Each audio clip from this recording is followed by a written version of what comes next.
Elementary reactions and catalysis. I think you're going to like today because it's a lot easier than the stuff we have been doing. But to talk about catalysis, the NASA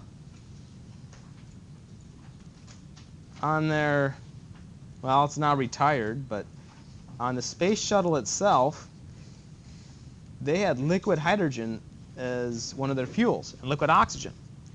And they had, the only reason why I know all this because I spent a couple summers with NASA's Langley Research Center in Virginia.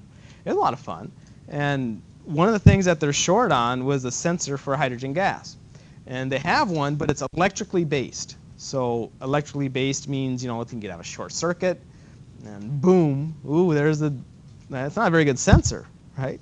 So it'd be better to have one that's based on fiber optics. In other words, have a compound like what's in here and have it change colors on you. So you get fiber optics running around anywhere, outside a space station, anywhere, because it's glass. As long as the glass doesn't melt, you're good to go. So that's what the idea behind this research project. And where is it? Here it is. So in this compound is a catalyst with some other things, and it detects hydrogen gas by changing color.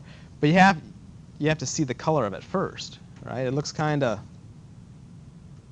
what color? Vivian, what color does that look like? Green. Yeah, I'd say kind of green, right? Green. Oh, what color do you say that is? Gray. Gray, fine, gray. I see green. I don't know. Can you see it? Okay. So I don't know if this is going to work. I've been having trouble with this. So the reason why I'm holding this bottle upside down is why? It has hydrogen in it. If I held it the other way, the hydrogen would go where? Yeah, so that ain't going to work. So I'm going to hold it on the bottom and then flip it around. Hydrogen should go up into the container. I don't know if I even got it transferred in here. We'll find out.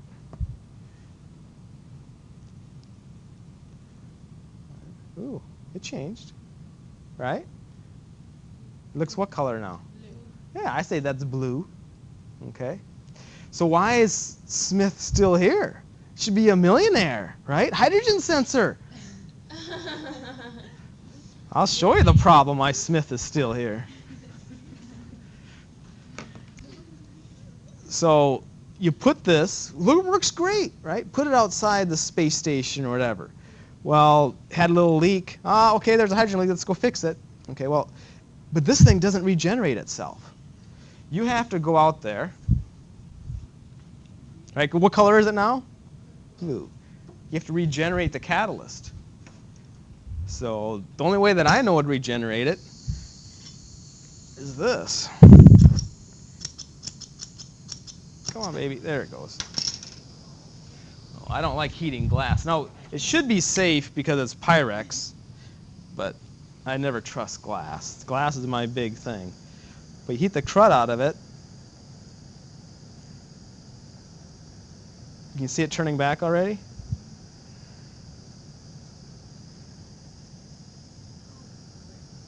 See, it's turning back to green. So that's one problem with it. The other problem is that hydrogen, when it's mixed with air or oxygen, it explodes at a pretty low level, lower than this thing can detect. So that's not good either. But it works. So that's why you're not a millionaire. That's why I'm not a millionaire and I'm teaching at Our Lady of Lake University. Hey. Elementary reactions. Everything we've talked about before has been, we never called them overall reactions. We just said this is a chemical reaction, right?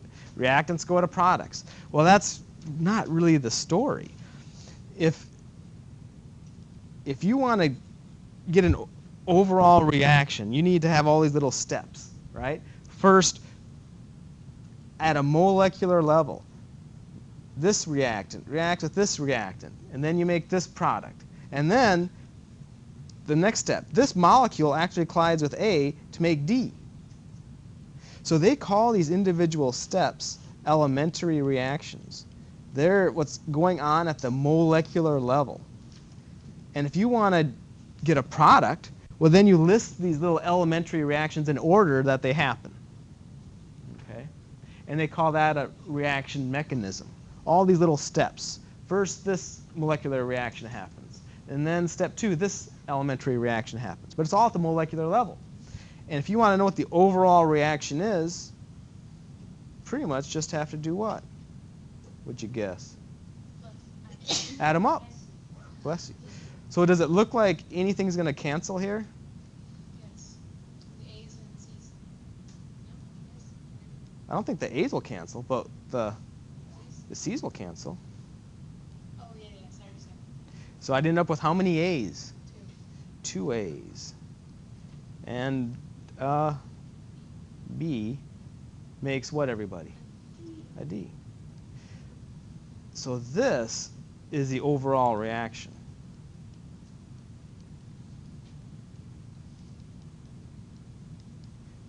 This is the overall reaction, is what we've been talking about through General Chemistry 1. All reactions. We're always talking about overall reactions. There's some mechanism to get there, but that's the overall reaction. Okay. So, but we're trying to talk about the individual steps, at the molecular level, the elementary reactions. So we have some terms like molecularity. What is the molecularity of each elementary reaction? Well, we have step 1. Whoop. And we have step 2. What's their molecularity? It's just the number of molecules that had to collide. In step 1, A had to collide with B. So that's how many molecules? 2. Right? What's the molecularity of step 2? 2, because 2 molecules had to collide, right? So it's not bad. So molecularity is just the number of molecules that are reacting in that elementary reaction. Writing rate equations for elementary reactions. Remember, this was so much work. You had to do all this work to get these exponents, but it always looked, you always wrote out this first part, though, where you said rate, like for this one. How would you write that, Sabina? Rate equals, for this first reaction, how would you write the rate law? Rate equals K, the A, and then you wrote a little X or something up here. Remember doing this? Okay. And it was a lot of work. They had to give you all these experiments so you can figure out what the X is. No. When it's an elementary reaction, there's no work. The molecularity that you know what the exponents are. Where's my eraser? This has to be a 2 because it's always the coefficient. So writing rate laws for elementary reactions are just so nice and easy. It's the same thing we did, rate equals K times the concentration of all the reactants. But those exponents are just the, what's the fancy word for this? Starts with an S? The stoichiometric coefficient. That's all the exponents are. So, for example, this one, B.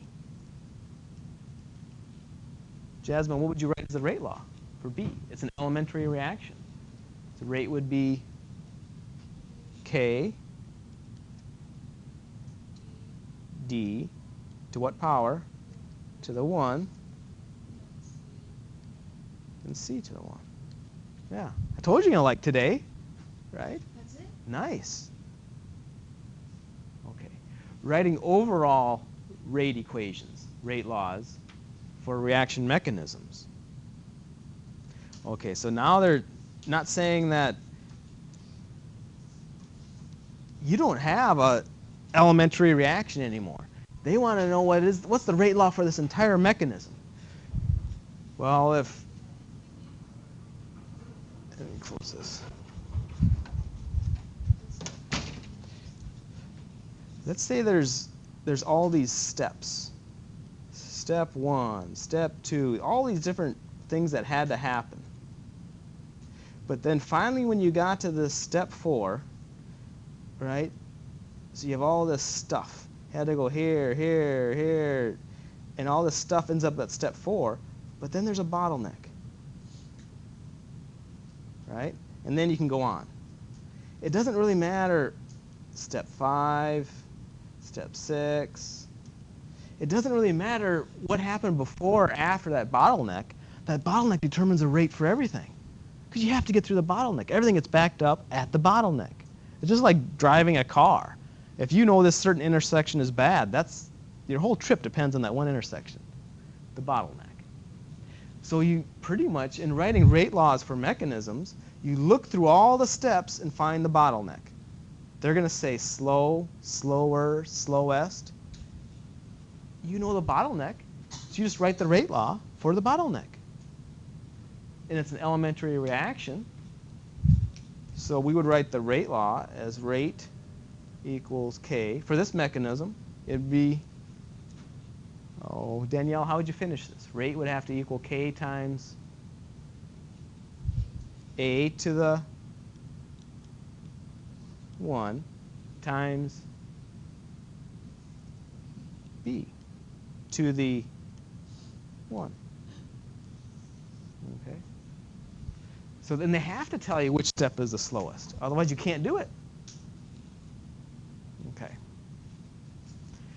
Catalysis. Homogeneous and heterogeneous catalysis. In this hydrogen gas detector, I've got a catalyst in there. The catalyst must be what state? Solid, liquid, or gas? Must be a solid. Hydrogen is a gas. Are they different states? Yes. So you would call this catalyst heterogeneous. So that's all it is. If the state of the catalyst is different than what's reacting, you call it heterogeneous. If it's the same, you call it homogeneous.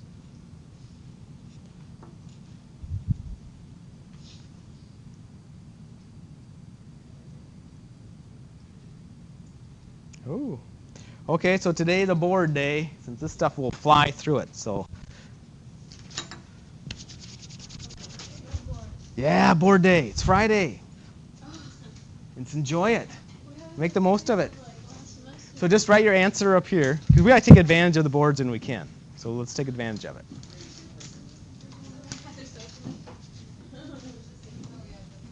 So just write your answer for each one of these, A, B, and C, and D. What is the molecularity of each of the following reactions?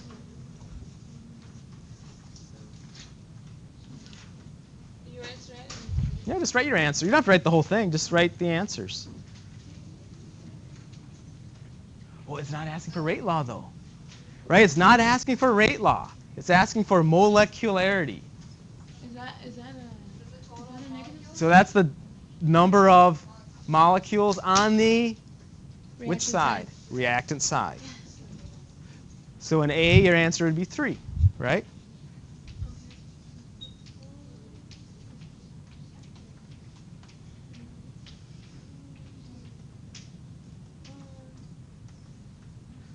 Well, 3. Yeah, look.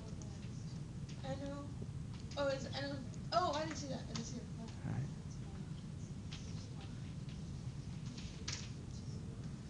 Does everybody agree? Oh, because NO2Cl is 1. It's one molecule. Yeah. Okay. So 3, 2, 2, 1. Everybody agree? Excellent. Let's do the next one. Write a rate equation for each of the following elementary reactions. So they're telling you they're elementary types of reactions. You just need to write the rate law.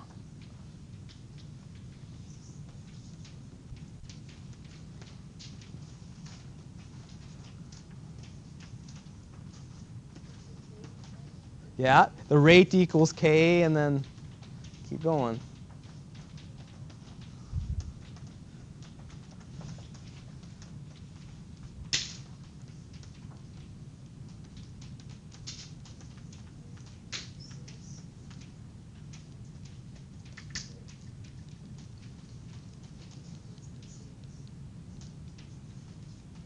And I think we've all got the same thing pretty much, right? Yeah.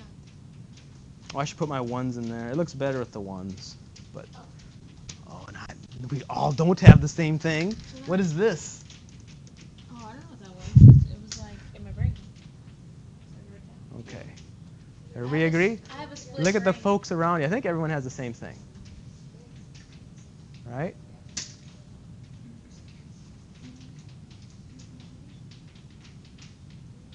Good. Excellent. Okay, the next one.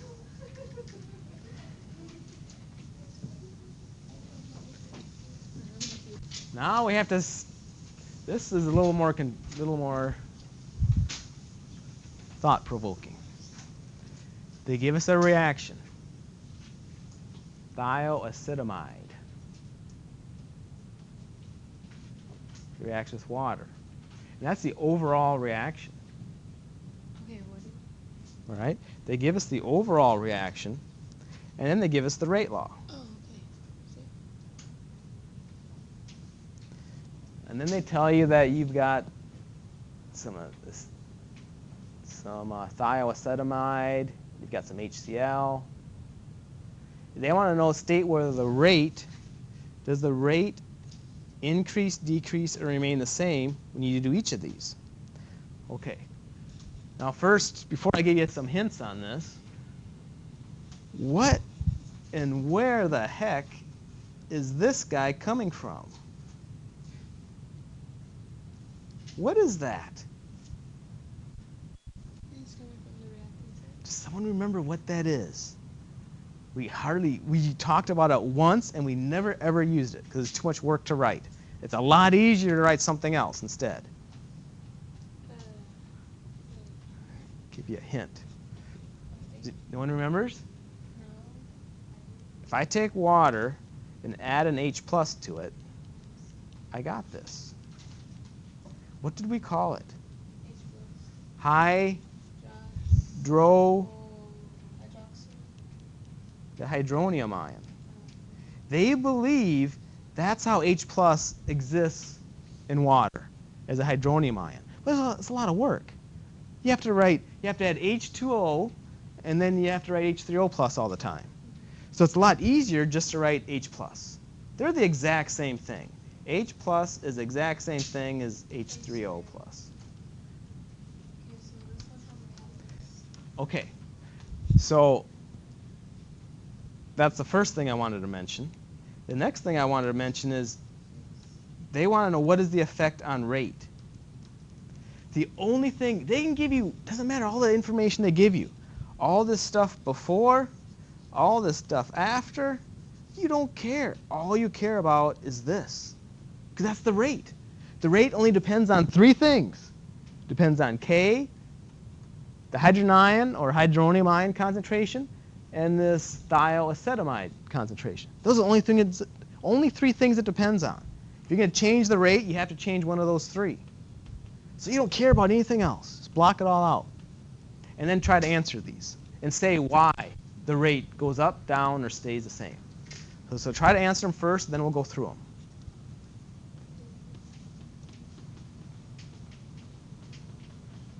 And base everything on just that rate equation.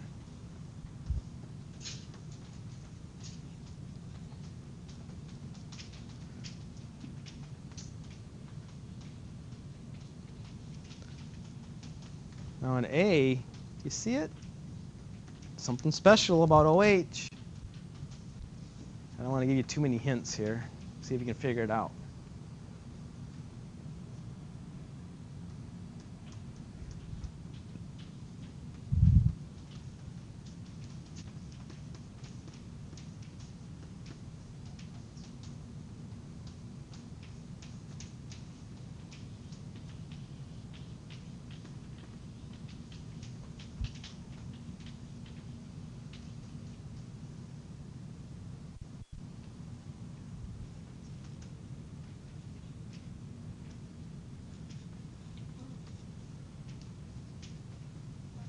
So quiet in here.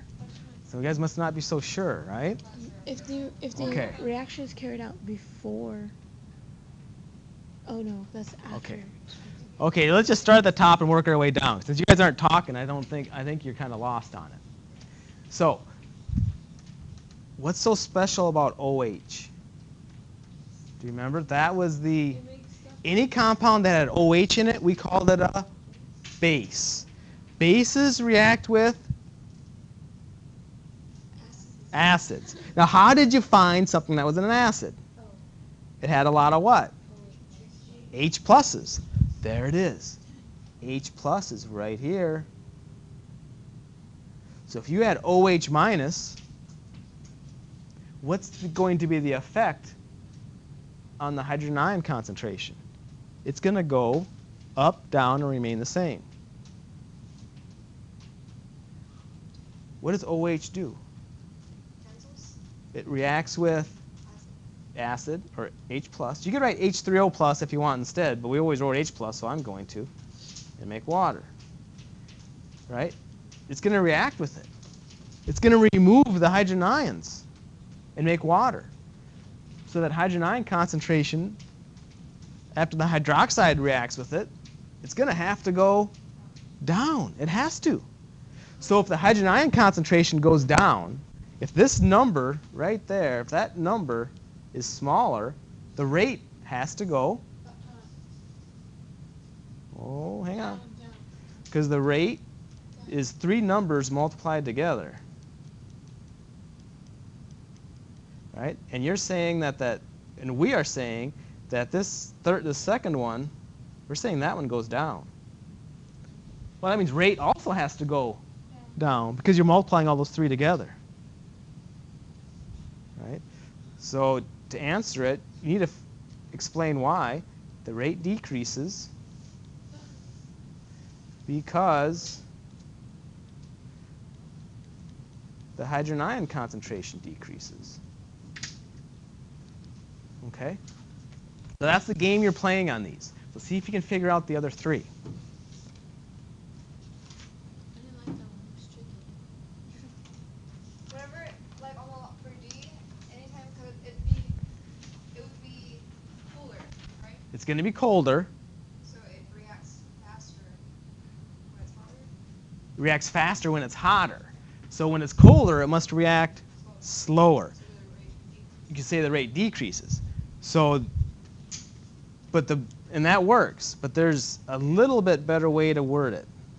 The rate decreases because it has to be one of these three in your answer. I mean, to give the best answer, I think it's good to say the rate decreases because it's colder, but because everything slows down, the whole concept. But we're trying to answer it within the rate law. So temperature has no effect on the hydrogen ion concentration. It has no effect on concentration at all. It's concentration. It's moles over liters. The only thing that can go down is K. So you're going to have a different, K is going to get smaller. As you make the temperature colder, K gets smaller. So when you do, that's a big reason, a huge reason for when you do experiments to keep the temperature the same. Because these rate constants change with temperature. So the rate decreases because K decreases. Is, I think, the best answer you can give. How about B? Does anybody have an idea for B? A whole bunch of water's being added. I thought it would go up because there would be a lot of H+. Look at this. Jasmine says that the rate decreases because water is the solvent. What's the word for this? It's the D word. We're diluting. When you dilute, concentrations go. They have to go down, right? When you dilute, concentration goes down. So if concentrations go down, the rate has to go down. Yeah. So that's the answer to B. You're diluting. So the concentrations go down, so the rate has to go down.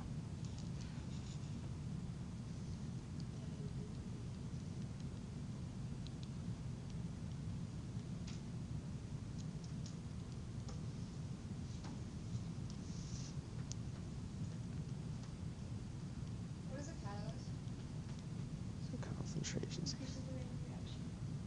Okay, well, so concentrations decrease, so rate decreases. Okay. So what is a catalyst? I the when we did this project, a student wanted to do research with it, and I said, okay, but to do research on it, you have to present and you have to promise not to tell them what the catalyst is. So the catalyst is, well, let's finish the story first. So he goes and presents, right? And this guy came up to him and wanted to know what the catalyst was, and my student wouldn't tell him, and he's getting mad. I wish I was there to protect my guy, but anyway, that's the catalyst story.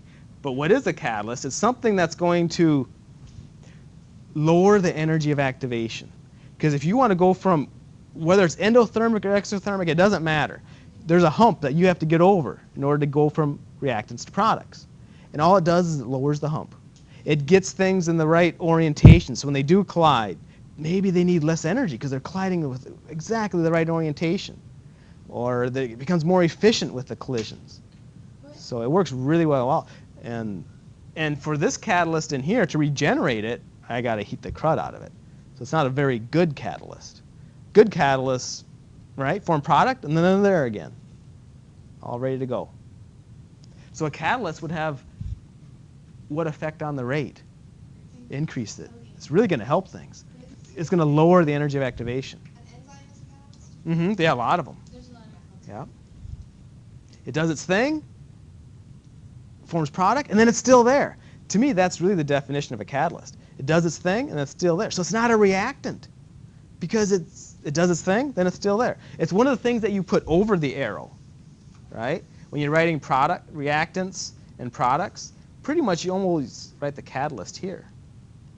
Because if you don't, you'll have to write it here and here. Well, that's kind of stupid. It'll cancel on you. So they usually write it over the arrow. Okay. So this last one, I think you can do at your chairs because you have to draw a picture, and you're gonna probably want it in your notes. We just totally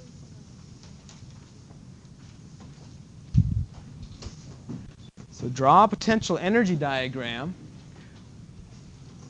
So on the same plot, draw a catalyzed potential energy diagram and draw an uncatalyzed potential energy diagram. And the reaction needs to be exothermic, it says. Okay. And I kind of gave it away, right? The only difference between the two will be what?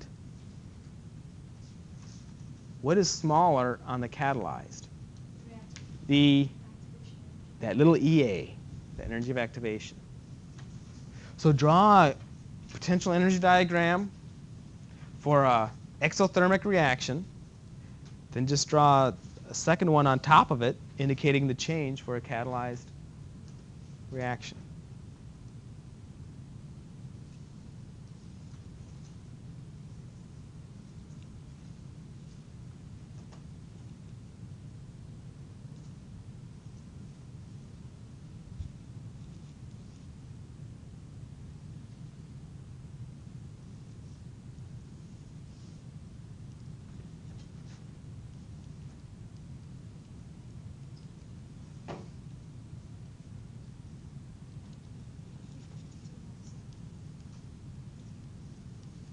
Yeah, draw it on the same plot. Otherwise, it's going to be hard to indicate the difference.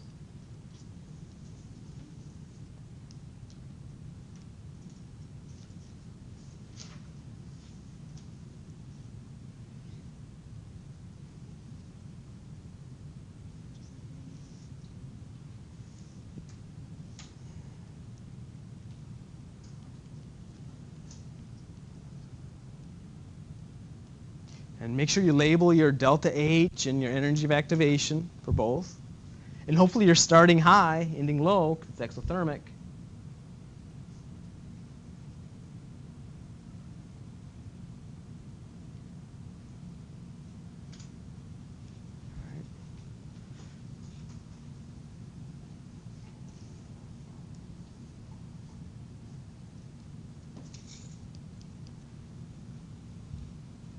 Delta H, draw a little hump.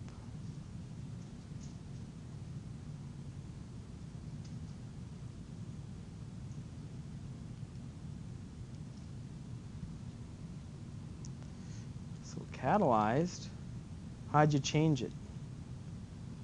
Just make the hump smaller. Yeah. So, something like that maybe. Right? But everything else has to be the same.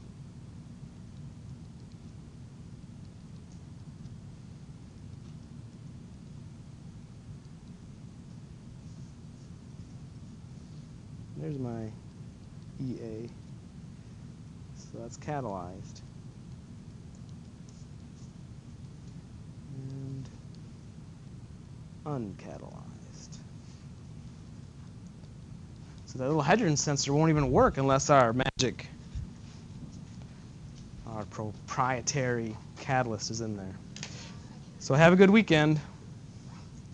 So Monday review. Monday review. Wednesday. Wednesday exam. Tuesday pizza.